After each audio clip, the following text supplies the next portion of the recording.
It's 2025, and yet the mainstream publishing industry is still doubling down on their push of BIPOC and whammons and all the things that just make science fiction and fantasy unfun. Now, they are rebooting Fantasy Magazine yet again. I know I got the image that said returning November 2020, but they're actually rebooting it yet again. It stopped again 2 years ago because they just couldn't get things going. And I couldn't find a nice high-res image of Fantasy Magazine, believe it or not. It's just like they have killed fantasy publishing to this level. Very, very sad. Now, I did an expose on the magazine of fantasy and science fiction last year and how a diversity hire really ruined everything that was going on there, and she really did. And this is just another instance of this, and they're still doing it. They're opening submissions, but not for you, white males. You go away, bigots. It's really, really weird. We're going to get into this in just a moment. Please smash that like and subscribe button as we talk about all things in the culture here, especially when it comes to fantasy fiction. My name's John Delarose. I am a fantasy author myself. My Adventures of Baron von Monocle is a 6-book series about an airship adventuring crew. And they fight monsters. They get involved in a very, very heavy war. It gets crazy in book 3 on that level. So I would love for you to get in on this series. Grab the whole thing this weekend. Read today. This is wonderful. It's all on ebook, print, and audio to make it easy for you. Check it out, guys, in the description below. And thank you so much for reading. We really appreciate you guys being here and supporting real fiction that's a lot of fun and not this kind of nonsense out of fantasy right here. Oh, all right. Fantasy publishing has long been a medium which discriminates against white people, males in particular, with nearly every major magazine prioritizing Black, Indigenous, and people of color as they call their discriminatory practices. There seems to be no place where a white male author can get due consideration. It's gotten to the point, guys, that an agent out there told a major writer that they wouldn't even consider scripts by white males at this point. It's crazy. So you got to publish yourselves, and you of course happy to talk with anybody about that, but just do it yourselves, my friend. Now, a new pro fantasy magazine that prides itself on anonymous submissions. I crap you not, guys. They go out there and they say that they want anonymous submissions, and then they do this at the same time. Well, it's like, how is that anonymous? It's not. Logical contradictions from SJW's. Shocker. It's signaled it will have a period of submissions where whites are not allowed. Science fiction and fantasy publishing have created a fantasy in their heads about race. They really have. This is all they think about. It's been going on for more than a decade, with multiple publishers signaling against white males. In 2017, the woke cheered as every individual Hugo Award, science fiction's major award, was won by a woman. Uncanny Magazine placed a BIPOC in the heading of their search for a new editor in 2022, saying they want BIPOC people to apply for the editor. Obviously, making sure that that's who's going to get hired, signaling that race seems to be a qualification for getting hired.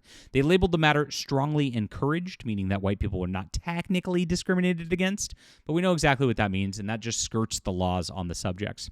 SFWA, the Science Fiction Writers and Fantasy Writers Association, even published a piece pushing the agenda, showing a myriad of BIPOC-only short fiction anthologies published in recent years. Here we are, Latin Rising, Latinx Rising. Oh, that's good. That's exciting. Africa Risen. There's a lot of rising going on. A lot of rising. And it's all books by BIPOCs. How exciting. If these initiatives had been done in reverse, celebrating being white or being male, such a publisher would have been canceled, its owners destroyed personally and loudly by the entertainment and mainstream fiction. I did a essay in 2017 on my personal blog before I was running Phantom Pulse here, where I actually went through all the mainstream markets that were publishing regular fantasy fiction on a monthly or bi-monthly basis, and just counting up the number of stories they had and the numbers of stories that were by women and BIPOC people versus the numbers that were by white men. And guess what? The numbers of women and BIPOC people outnumbered white men by a substantive amount. Now, I talked to a couple of these fantasy editors, and they said that the submissions by white men were about a 10 or 20 to 1 ratio against these others. So that means if you have less than 50% of the slots as a white man, and you have 20 times the competition, your odds of getting accepted just as a white man are astronomically low. It's almost impossible. While if you just identify as a woman and just say you're a woman or say you're BIPOC and Indigenous, you get priority into the front of the line for those other 50% of the slots without 20 times the competition, right? So that's crazy. Now, I submitted these findings to the president of SIFWA at the time, who attacked me on a blog out there and called my findings egregious stupidity, refused to talk about the numbers, refused to talk about anything. That's how you know all of this stuff's fake. When they talk about, oh, they're discriminated against, you know it's fake. These people are lying. It's quite the opposite. The only people in the industry discriminated against are white males. And that's the case here as well. It's edited by Shingan Nijiri Kagunda, who I've not looked up. I should have done this before looking things up here, but hey, we do things on the fly, and so this is fun. We get to explore together. Oh, shocker! I was worried she might have been a white male. And of course, Peace and Justice Studies Association, Northeast Farmers of Color Land Trust, all of her stuff is just race baiting, right? And this is how to stay alive is her work here. Oh my gosh. All race baiting nonsense, right?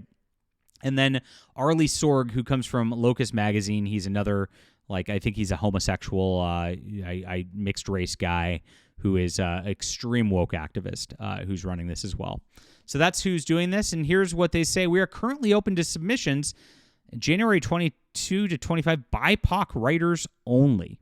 So then you can have everybody else. The BIPOC are still invited, but you get this special submissions window where they look at yours first and choose yours first because they want to push race identity over the actual quality of the manuscript. It's absolutely insane. And so when they go into this, they actually talk about how it's an anonymous submission form, right? That it's fantasy only accepts anonymous submissions. Well, how would they know you're a BIPOC writer if it's anonymous? Well, here's the deal. They claim they want an anonymous submission, as in the actual text of the book or the story has that. But you have a cover letter that you put in. You are welcome and encouraged to share whatever identity information you'd like to share in your cover letter. For example, if you're a queer, BIPOC, or anything else, what's anything else? You identify as a furry or something? I'm confused. This is not required. If your work is an own voices work, you are welcome and encouraged to let us know. This is not required.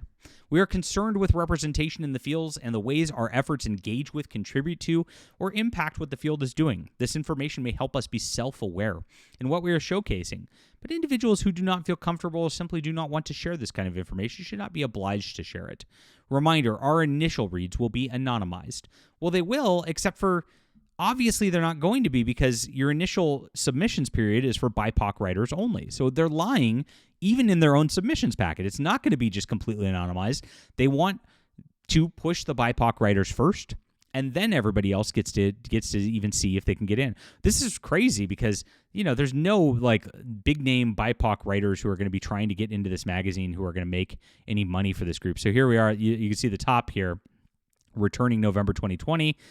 They already were woke and terrible. Now they're going to return June 2025, and they're going to be even more woke and have even less people reading this kind of fiction, because it's not about quality fiction at this point. At this point, the fantasy doesn't matter. It's just about a black girl on the cover and some strange, abstract-looking art, right?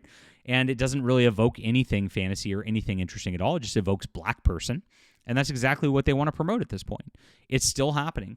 Now, this is going to die very, very fast, and all of these magazines are going to die very, very fast, is the good news for all of you guys, because here's what's going to happen.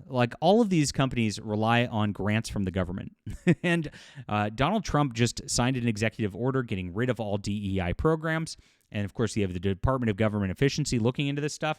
You know that these arts programs that are geared towards promoting race and things like that are just going to be just on the chopping block. So these people don't make any money based on their sales of their books. They don't have to sell any books. Nobody buys this stuff, let's be honest.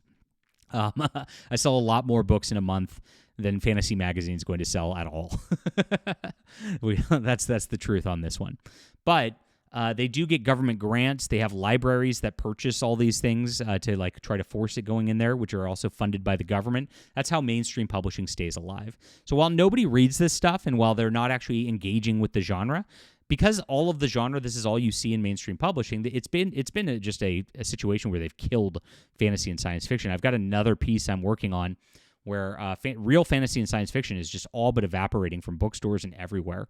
And it's all because of this nonsense. Nobody wants to read it, and so nobody does. It's crazy that they're doubling down on this, but it's also clear that the discrimination against white males is a big thing, and they're going to continue to do so. All right, leave a comment down below with what you think about this. Please hit the like and subscribe button. Also, check out my awesome steampunk series, guys. This is wonderful fantasy fiction. If you don't want to deal with any of this stuff and just want to have a fun adventure, I bring it back to you guys. 6-book series. You're going to love it. It's in the description below. Grab all 6 books today. Start your adventure. Thank you for being here.